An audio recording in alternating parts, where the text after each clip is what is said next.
जंगल में सभी जानवर हंसी खुशी से अपना जीवन व्यतीत कर रहे थे। जंगल का राजा शेर बहुत ही समझदार और रहमदिल था।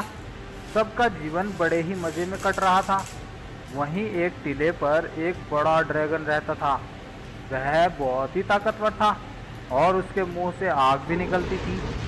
एक दिन ड्रैगन ने सोचा, अरे कितने दिन हो गए मुझे इसी जगह पर रहते हुए, अब तो यहाँ बोरियत सी होने लगी है। क्यों ना यहाँ से कहीं और निकला जाए और ताज़े भोजन का मज़ा लिया जाए।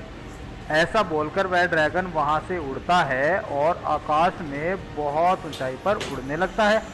उड़ते उड़ते वह ड्रैगन काफ़ी दूर निकल जाता है और उसी जंगल के ऊपर पहुँच जाता है जिसमें शेर रहता था। ऊपर से वह देखता है कि बहुत सारे जानवर मस्ती में मस्त थे। अरे वाह, यहाँ तो बहुत ही मोटे ताजे जानवर हैं। ये तो मेरे कई महीनों के भोजन का प्रबंध हो गया। हा हा हा हा हा। ऐसा बोलकर वह जंगल में नीचे उतरने लगता है।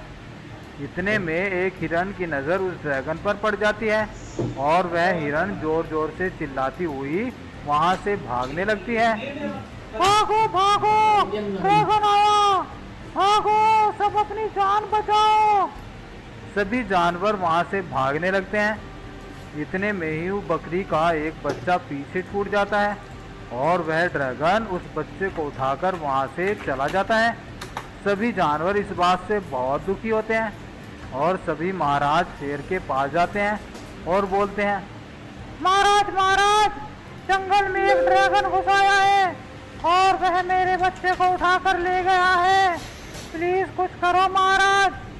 हाँ महाराज, वह ड्रैगन बहुत ही ताकतवर है और उसके पास मुंह से आग उगलने की शक्ति भी है। तो ये बात है। देखो दोस्तों, वह ड्रैगन बहुत ही ज़्यादा ताकतवर है। उसे हराना हम में से किसी के बस की बात नहीं। यहाँ तक कि मैं भी उसका मुकाबला नहीं कर पाऊंगा। फिर क्या हमें यूं ही मरना होगा महाराज? नहीं दोस्तों, हम भले ही ताकत में उससे नहीं जीत सकते, लेकिन हमें उसे हराने के लिए अपनी बुद्धि का प्रयोग करना होगा। फिर महाराज शेर सबको अपनी योजना के बारे में बताता है। योजना सुनकर सभी जानवर अपने अपने काम पर लग जाते हैं। सभी जानवर मिलकर 2 दिन की कठिन मेहनत के बाद लोहे का एक बड़ा सा पिंजरा बनाते हैं, जिसके सुराख बड़े बड़े थे, लेकिन इतने बड़े भी नहीं थे कि उसमें से वह ड्रैगन निकल सके। अब सभी उस ड्रैगन का वेट करने लगते हैं। कुछ देर में ही वह ड्रैगन वहाँ पर आ जाता है और बोलता है, हा हा हा हा हा, आज कौन मेरा भोजन